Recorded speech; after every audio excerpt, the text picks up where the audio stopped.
कार्यक्रम के पुण्यार्चक हैं श्री निर्मल कुमार जैन मोथिया, श्री जगदीश प्रसाद जी जैन, श्री विमलेश, श्रीमती उषा जैन मार्सेंस, श्री दिलीप कुमार जैन, श्री राजीव कुमार जैन बीडी, श्री भोलानाथ जी जैन सिंघई, श्री नीरज जी जैन।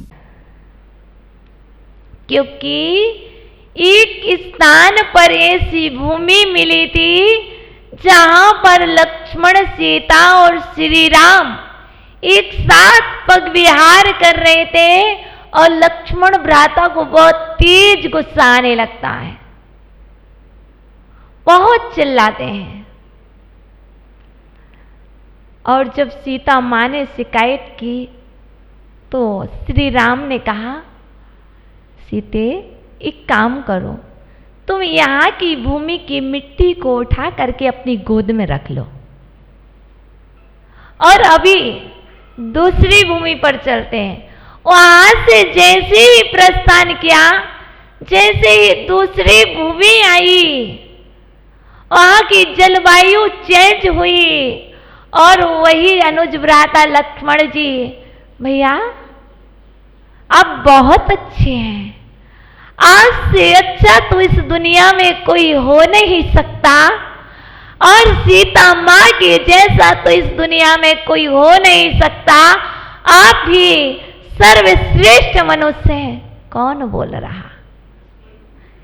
द्रव्य का प्रभाव, क्षेत्र का प्रभाव पड़ रहा है और वो पड़ रहा है। और वहां पर जाकर के लक्ष्मण भ्राता बहुत अच्छा बोलने लगे और श्री राम सीता मैया से कहते हैं, सीते जो अपनी गोद में मिट्टी को रखा है उसको जमीन पर डाल दो। और उस पर लक्ष्मण भैया को खड़ा किया और लक्ष्मण भ्राता कहने लगे, ऐसे भैया नहीं देखे, ऐसी भाभी नहीं देखी। बताइए किसका प्रभाव है? ये मिट्टी का प्रभाव है। ऐसे ही जब उस मिट्टी का प्रभाव इतना तीव्र हो सकता है तो बताइए उस बाहर के भोजन का प्रभाव कितना तीव्र होगा। जिस मिट्टी पर खड़े होने से लक्ष्मण भ्राता के भाव क्रोधमय हो जाते हैं और एक मिट्टी पर खड़े होने से लक्ष्मण भ्राता के भाव क्षमा भाव रूप हो जाते हैं, क्षमा के जल के जैसे हो जाते हैं। तो बताइए जिस अन्न के कण, जिस मिट्टी के कण आपके मुख से प्रवेश कर रहे हैं अशुद्ध, बताइए आपके भाव कैसे होंगे? आप कहते हो कि बेटे को गुस्सा आता है, आप कहते हो कि बहू को गुस्सा आता है, हम के गुस्से का कारण देखो क्या है। आप ये देखिए वह कहां से आ रहा है, वह किससे मिलकर के आ रहा है। अभी यह नहीं बोल रहा है मेरा लाल तो पहले बहुत अच्छा था, जैसे ही वह बड़ा हो गया तो उसकी लाल लाल आंखें हो गई, वह लाल लाल नहीं रहा, वह तो कोई और बन गया है। माँ इसमें और कुछ नहीं है, लाल तो लाल ही है। बस जो परिवर्तन आया है उस परिवर्तन को परिवर्तित कर लो, आपका लाल आपका हो जाएगा। कैसे करें हम परिवर्तन? क्योंकि परिवर्तन करने के लिए भी कुछ करना पड़ता है। तो परिवर्तन आप कुछ मत करो, मात्र भक्तामृत स्तोत्र का पाठ करना प्रारंभ कर दो।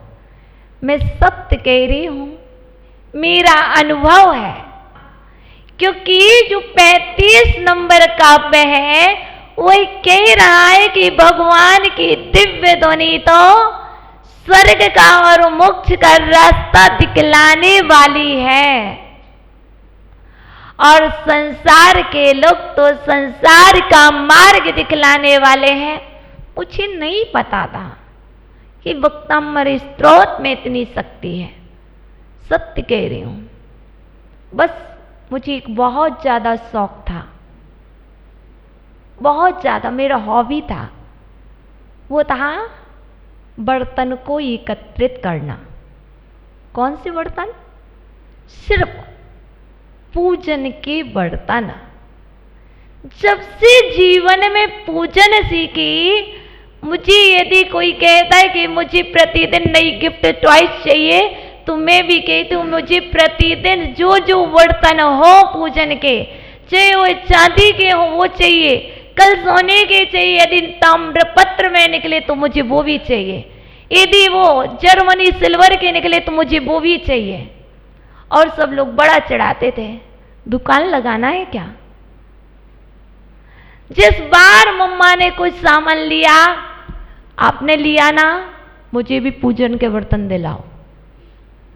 यदि आपने लिया है तो मुझे भी पूजन के बर्तन दिलाइए। और मैं लेकर के रहती थी।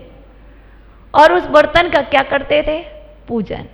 आज किसी से आप तो क्या करते? आज नई साड़ी, कल नई साड़ी, बस आज ये वाले बर्तन, कल ये वाले बर्तन, परसों ये वाले बर्तन, बस ऐसा।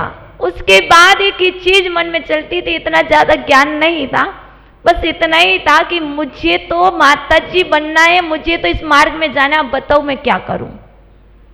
2 कलश लिए, एक में पानी रखा, एक खाली रखी। परमिशन नहीं है कुछ करने की, छुपके करूंगी पर करूंगी, रात को करूंगी पर करूंगी। इस कलसी का जल इसमें करेंगे, भक्तमृत स्तोत्र पढ़ेंगे। इस कलसी का जल, एक ही कलसी, मेरे पास जल भी नहीं है, सिर्फ एक कलसी। और कितने बर्तन होते बच्चों के? हम छोटे, हमारे बर्तन कितने बड़े होंगे? छोटे, क्योंकि मुझे सबसे छोटे बर्तन बहुत प्रिय हैं। ऐसे ही छोटी छोटी 2 कलसी, एक में जल है, एक खाली है। इसका जल इसमें करेंगे, तब तक पढ़ेंगे। अब वो जल और चाहिए तो क्या करेंगे? दूसरी कलसी खाली हुई उसमें करेंगे। लेकिन जब तक पाठ करेंगे, जब तक वो जल इसका उसमें करेंगे, उसका इसमें करेंगे, कर लेते। अब बताइए उस जल का मैं क्या करूंगी? क्योंकि मुझे सबके भावों को परिवर्तन करना है। मुझे 5 साल लगे मुझे, क्योंकि ना ये हंसी खेल नहीं है कि अपनी बेटी को माता पिता ऐसे जाने दें। बहुत डिफिकल्ट 5 साल लगे मुझे, और किसी को भी मालूम ना चले। और वो पानी, बस एक बात, पानी तो मैं ही छानूंगी। क्या? पानी तो मैं ये छानूंगी सबसे पहले, कोई नहीं छानेगा। क्योंकि घर में जल छाने बिना ही कुछ काम होता नहीं। जल तो मैं ही छानूंगी। ये बहाना क्या था? शौक नहीं था, क्योंकि मुझे वो जल उसमें प्रवेश कराना है, तो जल में छानूंगी। तब तक वो जल में बड़ी चरी में डाल करके भाग आऊंगी। अब मेरा काम फ्री। क्या है? तो हमने जब ये जल भक्तमृत के प्रभाव से उनके भावों को परिवर्तित कर सकते हैं, तो क्या आप अपने घर में जो बाहर के जो भाव हो रहे हैं उनको क्यों नहीं परिवर्तित कर सकते हो? आप कहते हो कि हम 1 दिन में कर लें, 2 दिन में कर लें। हम बच्चे, हमारी भावनाएं सच्ची थी, और आपके अंदर तो बहुत कुछ चलता है, तो 1 दिन में कैसे प्रभाव हो जाए? जब हम जैसे लोगों को 5 साल लग सकते हैं, तो आप भी समझिए कि समय जरूर लगेगा, लेकिन जितना श्रद्धान होगा प्रभाव तो पड़ेगा ही पड़ेगा। इसलिए आप मात्र एक ही मंत्र है आज तो। आज हम बिल्कुल नहीं बताएंगे कि ये मंत्र करो, कि ये रिद्धि करो। आज तो एक ही मंत्र है। आप सब भोजन में भक्तमृत स्तोत्र के परमाणु घोलोगे, भोजन परोसोगे तो भक्तमृत स्तोत्र के परमाणु परोसोगे। कैसे नहीं प्रभाव जमेगा? जमेगा ही जमेगा। यही है दिव्य ध्वनि का प्रभाव। जब उनकी दिव्य ध्वनि का प्रभाव इतना पड़ सकता है, तो हम कहते हैं हमारी वचन वरगणाओं का प्रभाव इतना पड़ना चाहिए कि आपके भोजन में भक्तमृत स्तोत्र के परमाणु घुलना चाहिए। जैसे लोग करते हैं सर्वधर्म सम्मेलन, ऐसे ही सर्वधर्म को मानने वाला एक देवालय होना चाहिए। और राजन ने ऐसा ही किया, बहुत सारे विद्वानों को बुलाया गया, संगोष्ठी रखी। जैसे आपने भक्तम्बर स्तोत्र की संगोष्ठी रखी है, वैसे ही राजन ने बनारस में सर्वधर्म सम्मेलन, नवीन जिनालय, नवीन धर्म की स्थापना करने के लिए बहुत सारे विद्वानों को बुलाया। पर राजन ने सबसे पहले तो स्वयं सभी धर्मों के सभी नोट्स तैयार किए। उसके बाद राजन ने उस संगोष्ठी में आदेश दे दिए, निर्देश दे दिए, सर्वधर्म को मानने वाला एक नवीन जिनालय, जो इसको नहीं मानेगा उसको इस नगर से निकाल दिया जाएगा। लेकिन इसका आघात बहुत हुआ, क्योंकि नए धर्म की स्थापना करने का अधिकार सबको नहीं है। तीर्थंकरों ने, पूर्व ऋषियों ने, महापुरुषों ने जो धर्म की स्थापना की है, कोई नया धर्म स्थापित नहीं कर सकता है। लेकिन राजन ने किया, और राजन ने क्या किया, उस नवीन धर्म की स्थापना करते करते जितने भी बनारस में जिनालय थे, उन सभी जिनालयों को तोड़ा। जो नहीं मानता था उन सभी जिनालयों को तोड़ा, और उस जिनालय के स्थान पर नया मंदिर, नया धर्म का स्थापित कर दिया, नया धर्म। ऐसा बहुत किया। बहुत सारे लोग, क्योंकि जिसका श्रद्धा है वो नहीं मानेगा, वह वहाँ से नगर से पलायन कर गए। कुछ लोग नगर छोड़ करके चले गए, कुछ लोग मानते रहे लेकिन अंदर ही अंदर दुखी होते रहे। लेकिन राजा को सिर्फ 6 मंथ लगे, उसने कर तो दिया। 6 माह बाद राजा के लिए ऐसी बीमारी हुई, कुष्ठ रोग भी हो गया, हड्डियां भी निकल आई, बहुत ऐसी दुर्दशा हुई कि रानी सुदर्शना भी राजा भीमसेन को देख करके डरने लगी। बताइए, सबको मालूम हो गया था ये राजा ने जो ये नया धर्म स्थापित किया है, दूसरे धर्मों का जो अपमान किया है, उसका प्रतिफल है। और हुआ क्या, कुछ दिन बाद एक बहुत अच्छे से, जैसे आज बहुत सारे आचार्यगण धर्म की प्रभावना कर रहे, जगह जगह विचरण कर रहे हैं, ऐसी धर्म की प्रभावना करते हुए सच्चे धर्म की जय हो, सच्चे धर्म की जय हो, ऐसे जयकारे के नारे लगते हुए बनारस नगर में एक बुद्धि कीर्ति जी मुनिराज संग सहित पधारे। और बहुत सारे लोग बुद्धि कीर्ति जी मुनिराज के दर्शनार्थ पहुंचे। राजन भी पहुंचा। राजन वहां पर लेटा हुआ है चरणों में और बोल रहे, हे मुनीश्वर, पता नहीं ये कौन से अशुभ कर्मों का फल आया है। मैंने तो मात्र नए धर्म की स्थापना की थी। हे प्रभु, मुझे दोष मुक्त करिए, आप उपाय बताइए। मुनिराज कहते हैं, हे राजन, तुमने महापाप किया है।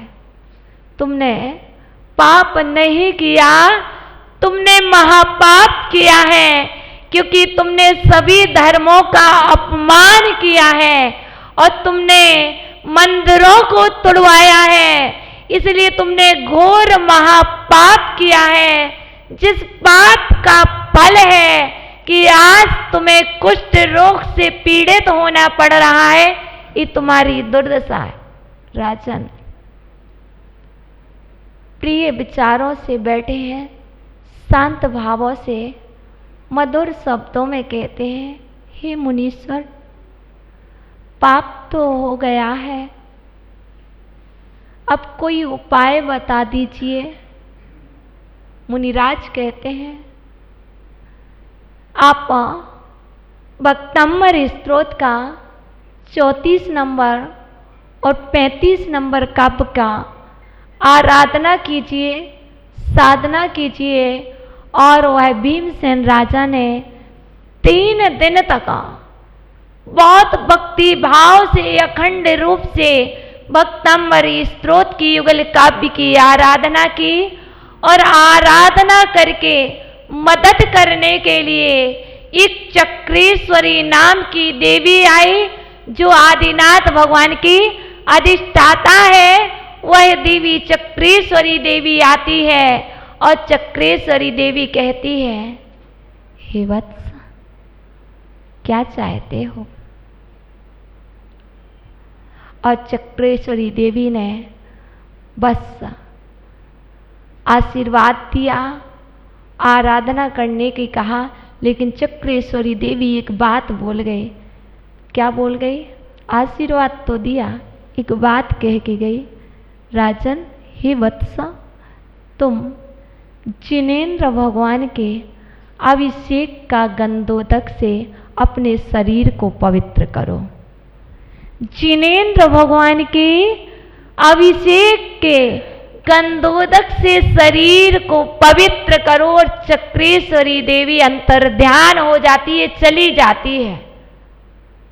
बस राजन ने दूसरे दिन श्री जी के अभिषेक का गंधोदक अपनी देह पर लगाया और देह पर लगाने से वह राजन स्वस्थ हुआ, प्रसन्न हुआ। तो भक्तांबर स्तोत्र में क्या है वह आप जानते हैं, आपने श्रीपाल को सुना है। इसलिए मुनियों की निंदा, धर्म की निंदा, शास्त्र की निंदा, आप किसी भी धर्म को माने, आप जैन धर्म को माने, पर किसी भी धर्म की निंदा ना करें। ये तुम्हारे लिए अधिकार नहीं है। तुम मानते हो जिसको मानो, पर तुम किसी की निंदा मत करो।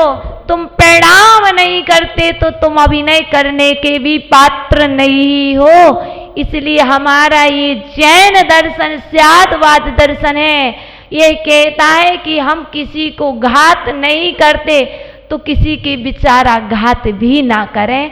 ये आज की शिक्षाएं, आज की रिद्धि है। ओम ह्रीम अरहम नमो खिल्लो सही पत्ताड़म ज्रोम ज्रोम नमः। ओम ह्रीम अरहम नमो जल्लो सही पत्ताड़म ज्रोम ज्रोम नमः। इसका मंत्र आप पुस्तक से देख लेंगे, यंत्र से देख लेंगे, हम आपको बता देंगे। ओम नमः। इस कार्यक्रम के पुण्यार्चक थे श्री निर्मल कुमार जैन मोथिया, श्री जगदीश प्रसाद जी जैन, श्री विमलेश, श्रीमती उषा जैन मार्सेंस, श्री दिलीप कुमार जैन, श्री राजीव कुमार जैन बीडी, श्री भोलानाथ जी जैन सिंघई, श्री नीरज जी जैन।